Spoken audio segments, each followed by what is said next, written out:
How did I get my first job in the UK?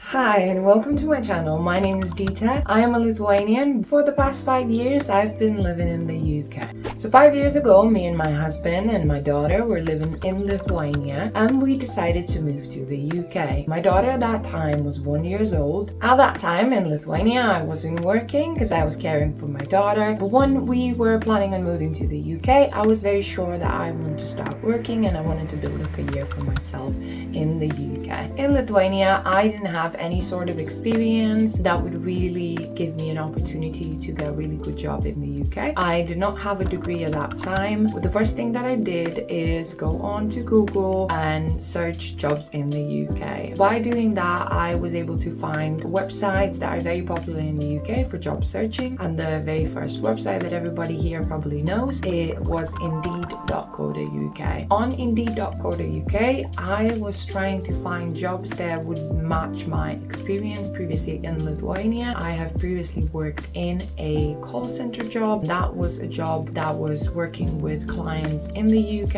Ireland and Switzerland. So I had to switch between English and German while speaking to customers. That was probably the longest job that I had in Lithuania, and that was mainly because I was studying. I really enjoyed that job. I felt that I was good at it. I like talking to people and I'm quite good at communication. Also, obviously, I had the English skills and the German skills. It was a much better job than something like working in a warehouse, factory or shop. Quite convenient for me schedule-wise, obviously, and the fact that it was in an office environment. Call center jobs are probably the lowest grade when it comes to office jobs, but it is still a move in the right direction. When I moved to the UK, I've already searched on Indeed and I saw that there are a lot of job opportunities in call centers. Some jobs do not ask for experience as they have extensive training and they will prepare you for what is there, what you're going to have to do in the job. You don't need to have any specific knowledge. If the call center has to do with technical things, they will prepare you, they will provide systems for you to use, but you're not supposed to be an expert in the field. The only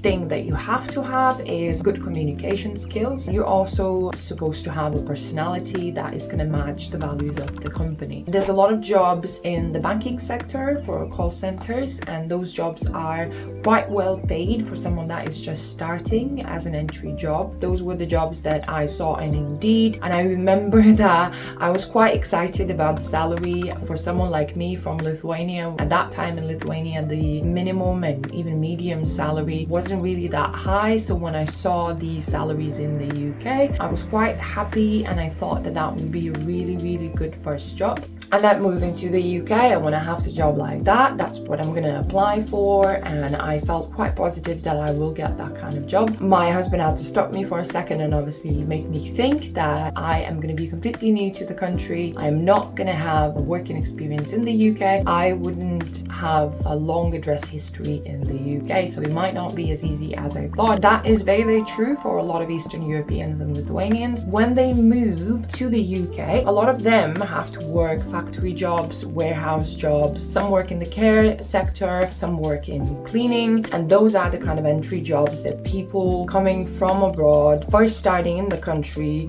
usually have to do. I think a lot of that has to do with the language barrier though, and the fact that they might not be speaking very good English. So I knew that I have that. I'm able to speak the language and I also have the German knowledge and I have a little bit of experience. I did try the customer service jobs in banking. I do not remember which bank it was. The interview process, the application process is quite long compared to what it would be in Lithuania. So in Lithuania, you send your CV. If they're happy, they call you for an interview. You have an interview and you either get the job or you don't. Easy peasy. In the UK, it's a lot more extensive than that. When you're applying for a customer service job, they will first ask you to obviously apply and send you your CV. I think the first thing that you have to do is like a little questionnaire and form. They might have various questions like in the bank banking sector, they might ask you about comprehension in maths. You're not supposed to have a maths degree, but the things that they might ask is to see if you can spot problems with numbers, and like if you have a really good focus and concentration, if you have the right attitude that they are looking for, the right kind of mind that they want to employ. So I tried one of their tests, and unfortunately I did not pass the requirements. I was not invited for a telephone interview. I don't think they even asked me for my CV. So I decided that I'm going to apply for other jobs. I did see a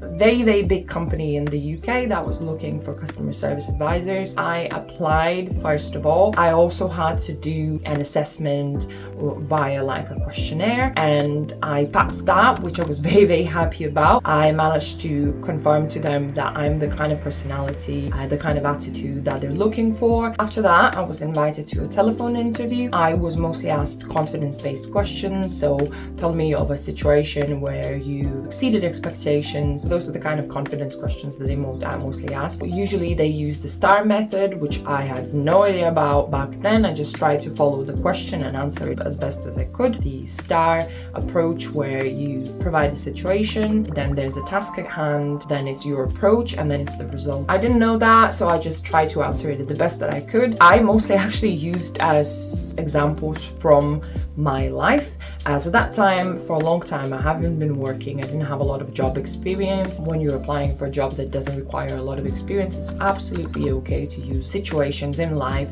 where you manage to have the approach that they are kind of looking for to employ the kind of person they want to employ. Obviously, I did try to use examples from my previous job experience as well, even though it's been a long time ago. On the telephone interview, I answered all the questions, and I believe right on the telephone interview, they advised me that I passed and everything's fine. I was very happy, very excited. We came to the UK at the end of November, and I believe it was like mid-December when I passed that telephone interview. So it was very quick applying for the job. After that, I was invited to an assessment center in the office. In the assessment center, there were 2 stages. So the first stage was a mock call where you had to pretend that you were actually speaking to a customer. You were also provided the situation that you were discussing with the customer. What they're looking for is not that you know the perfect way or that you know the products, etc. They're looking for you being able to explain clearly to the customer, being polite, you having the right kind of personality, attitude. After the assessment, then I had an interview face-to-face. It was very similar questions to the telephone interview. I used a lot of life examples, and I used experiences from previous jobs and also experiences from like university and things like that. I had a very good conversation with the lady that was interviewing me. I think there was a very warm welcome. I think it was around the 19th or 20th of December, so it was just a little bit less than a month since I arrived in the country. I think it was just before Christmas, either the 23rd or 24th, or maybe just right after Christmas, that I got the call to tell me that I got the job. I was ecstatic, I was over the moon, I was very happy because the job at that time was a dream for me. That meant that I can work in an office even if it's a call center job. The shifts in the job, obviously because it is a call center job, I think the very first time that I started, it was 9-hour shifts, 8 to 5, 10 to 7, and then 12 to 9, which was horrible. It was very hard to do. We at that time didn't have a car, we didn't have any transport, so I had to use the public transport. So I believe it would take me 1.5 hours to get to the office and then 1.5 hours to get back home. Very challenging. It was very difficult, especially with rain and cold weather. And eventually we got a car and my husband started taking me to the job. I continued working in the company on the same job, I believe, for a couple of years. And then eventually I applied for a different opportunity in the company. But I will talk about that in a later video, how I went from 20,000 a year to 35,000 a year. That is what I'm doing currently. I am still working for the same company, as the company is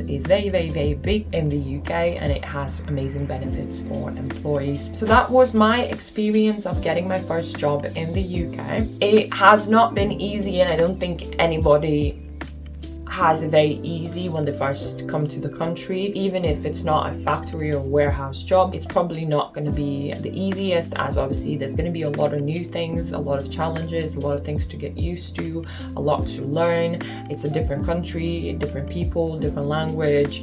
From my experience, I would say that don't be afraid to want for a little bit more and try to apply, because sometimes it's us stopping ourselves from trying to achieve those things. But if you just apply, the worst thing that can happen is they're going to say no. You might just be lucky and you might get the job.